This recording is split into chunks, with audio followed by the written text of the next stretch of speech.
கடந்த மாதம் தென்கொரியாவில் விபத்துக்குள்ளான ஜேஜு ஏர் விமானத்தின் 2 இயந்திரங்களிலும் வாத்தி எச்சங்கள் கண்டுபிடிக்கப்பட்டுள்ளன.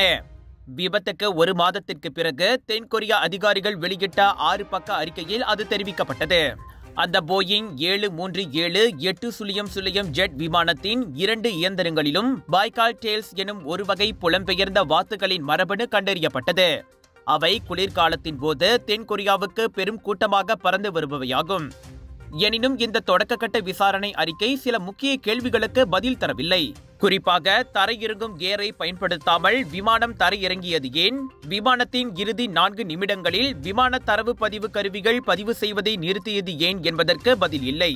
முன்னதாக தென்கொரிய வரலாற்றிலேயே நிகழ்ந்த மோசமான விமான விபத்தாக டிசம்பர் 29இல் முவான் விமான நிலையத்தில் தரையிறங்கிய போது விமானம் வெடித்து சிதறியதில் 179 பயணிகள் கொல்லப்பட்டனர். அதில் 2 மட்டுமே காப்பாற்றப்பட்டது குறிப்பிடத்தக்கது.